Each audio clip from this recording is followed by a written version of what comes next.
మాజీ ఎంపీ నందిగం సురేష్ అక్రమ కేసుల్లో అరెస్ట్ అయ్యి 4 నెలలు అవుతోందని, ఆధారాలు లేకుండా సురేష్ పై కేసులు పెట్టారని సజ్జల రామకృష్ణారెడ్డి అన్నారు.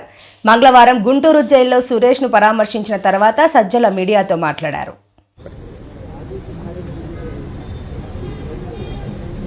ఏ కేసు తప్పుడు కేసులను ఎందుకు అంటున్నామంటే,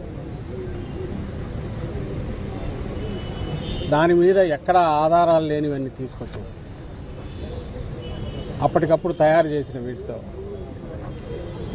3-4 ఏళ్ల క్రితం అన్ని బయటకు తీసి, నిజంగా ఆ రోజు మేము అధికారంలో ఉన్నాం. ఈరోజు తెలుగుదేశం పార్టీ వ్యవహరిస్తున్న పద్ధతిలో మేము ఆ రోజు వ్యవహరించింటే, జగన్మోహన్ రెడ్డి గారు వ్యవహరించింటే ఈ కేసులన్నీ ఆ రోజే తీసేసి ఉండొచ్చు. అధికారంలో ఉన్నామని అడ్డగోలుగా కేసులు పెట్టలేదు. అధికారంలో ఉన్నాం, మా వాళ్ళ మీద తప్పుడు కేసు ఉంటే వాటిని తీసేయించాలని దానికి పోలేదు. చట్టం తన పని తను చేసుకుపోతుంది. ఏ డిపార్ట్మెంట్లో వాటి పని అవి చేయాలని జగన్మోహన్ రెడ్డి గారు ఏ లైన్ అయితే తీసుకున్నారో, దాన్ని ఈరోజు వీళ్ళు రావడమే తెలుగుదేశం పార్టీ వీటన్నిటితోటి లేని కేసులు కొత్తవి పెట్టడం, పాత వాటిలో ఉన్న వాటన్నిటిని ఇప్పుడు బయటకు తీసి మళ్ళీ ఫ్రెష్గా తయారు చేసి, మేము ఏమరపాటుగా ఉన్నామంటే ఉన్నాము. ఎందుకంటే చట్టం తన పని చేసుకుపోతుందంటే న్యాయంగా ధర్మంగా ఉంటారని అనుకున్నాం. నువ్వు ఇలా తీసుకొచ్చేసి అక్రమంగా జైల్లో పడేస్తున్నావు. కోర్టు కేసుల్లోనూ న్యాయస్థానాల్లో ఉన్న వ్యవహారాల్లో ఉండే లొసుగులో వాటిని వాడుకొని సిస్టమ్ను మేనేజ్ చేసుకుంటూ, ఆ ప్రతిపక్షంలో ఉన్న ఆ పార్టీ అలాగే వ్యవహరించింది. ఇక్కడి నుంచి సుప్రీంకోర్టు వరకు ఎక్కడికి పోయినా ఈరోజు అదే చేస్తాం. అధికారం లేకొచ్చాక మరింత దుందుడుగ్గా చేస్తుంది. దానికి నిదర్శనం ఈరోజు ఇప్పుడు సురేష్ ఇక్కడ ఈరోజు 4 నెలలు ఇక్కడ ఉండడం. అక్కడ లోపల కూడా ఎలా ట్రీట్ చేస్తున్నారని చూస్తే హృదయ విదారకంగా ఉంది. ఓ మాజీ ఎంపీ కనీసం ఇవ్వాల్సిన ఇది కూడా ఇవ్వట్లేదు. దాని మీద మేము ఎక్కువ అడిగితే మరింత కక్ష సాధింపుతో పోతున్నాం. నేరుగా ముఖ్యమంత్రి కొడుకు ఫోన్లు చేస్తాడు, ఏది ఎట్లా నడవాలనో ఇక్కడ డైరెక్షన్స్ ఇస్తాడు. అధికారులు ఇక్కడ ఉండేవాళ్ళు అది ఫాలో కాకపోతే ఏమవుతుందని భయంతో కొంతమంది, అడుగులకు మడుగులు వచ్చేవాళ్ళు మరికొంతమంది. తాగడానికి వాటర్ బాటిల్ తెచ్చుకుంటామంటే కూడా అలౌ చేయట్లేదు. మినిమం ఫెసిలిటీస్ క్రియేట్ చేయట్లేదు. అలాగే 4 నెలలు భరిస్తూ వచ్చారు. మేము పార్టీ జగన్మోహన్ రెడ్డి గారితో సహా వీటన్నిటి మౌనంగానే భరిస్తున్నాం. ఎందుకంటే దీని మీద ఇప్పుడున్న దాంట్లో మీరు ఇవే కాదు, సోషల్ మీడియా కేసులని చెప్పి పెడుతున్న 2 నెలలుగా చూస్తున్నాం.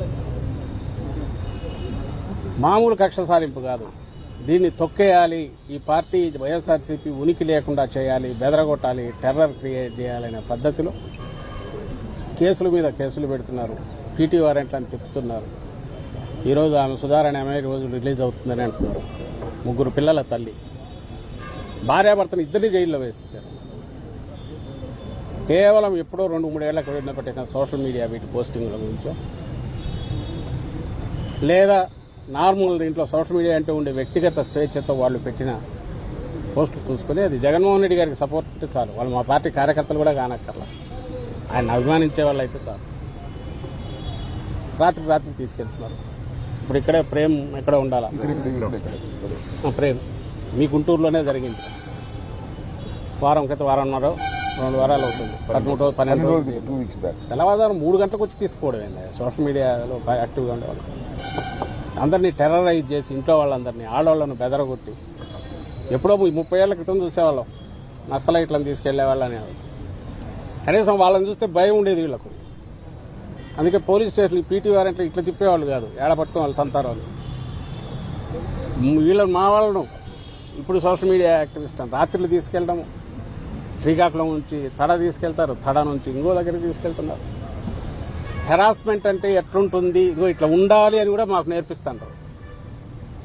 భవిష్యత్తులో వీళ్ళని ఒక్కొక్కరిని ఏం చేయాలి, ఎట్లా చేయాలి రాసి పెట్టుకొని అనేది మాకు నేర్పిస్తున్నారు. వైఎస్ఆర్సీపీకి, మాకు, నాయకులకు, కార్యకర్తలకు.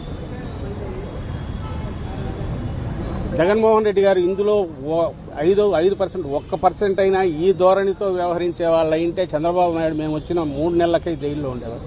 2019 తర్వాత మేము వచ్చాక ఆ రోజు ఆయన అట్లా అనుకోనందువల్లే చంద్రబాబు నాయుడు కింద కేసుల మీద ఎంక్వైరీలు జరిగి దర్యాప్తులు జరిగి ఆ తర్వాత ఫైనల్ దీనిగా ఆయన అరెస్ట్ చేశారు తప్ప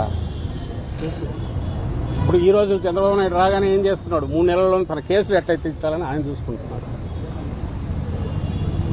నేను చెప్పదలుచుకుంది ఒక్కటే, ప్రజలు అధికారం ఇచ్చింది ప్రజల గురించి ఆలోచించాలా, ప్రజల సమస్యలు పరిష్కరించాలా, ప్రజల కోసం నిలబడాలని జగన్మోహన్ రెడ్డి గారు అనుకున్నారు. ఆయన ఆకాంక్షలకు అనుగుణంగానే మా పార్టీ నడిచింది. నాయకులు నడిచారు, కార్యకర్తలు నడిచారు, ఎంటైర్ పార్టీ నడిచింది. ఈ రోజుకి అలాగే ఉంది. ప్రజలు అధికారం ఇచ్చింది ఎట్లా మనం దండుకోవాలా, ఏ రకంగా మన సంపద పెంచుకోవాలా, ఏ రకంగా మన చుట్టూ ఉండే వాళ్ళవి పెంచాలా, వాళ్లే రేపు వాళ్ళ ప్రయోజనాల కోసం మనల్ని నిలబెడతారు. అలాంటి ఒక మందను తయారు చేసుకున్నది చంద్రబాబు నాయుడు. అది గతం కంటే ఇప్పుడు బరి తెగించి ఆచరణలో కూడా ఆయన చూపిస్తున్నారు. 5 నెలల్లోనే చూపిస్తున్నారు. ఈ తేడా అందరూ గమనించాలి.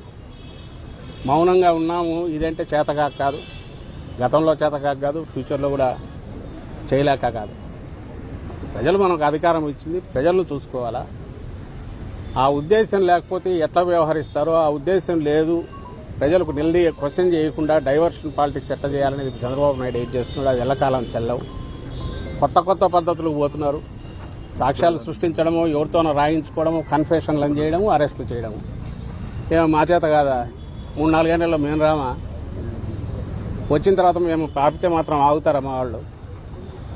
ఎక్కడికెక్కడ ఇదే పని చేయడం మొదలు పెడితే వాళ్ళ పరిస్థితి ఎట్లుంటుంది? నక్క తెలివితేటలతో గుంటనక్కల్లాగా వ్యవహరించి చేసేంత తెరచాటు ఉండదు వైఎస్ఆర్ కాంగ్రెస్ పార్టీని. అలాంటి వ్యవహారాలు చేయాల్సి వస్తే పులి పంజా ఎట్లుంటుందో అట్లా దెబ్బ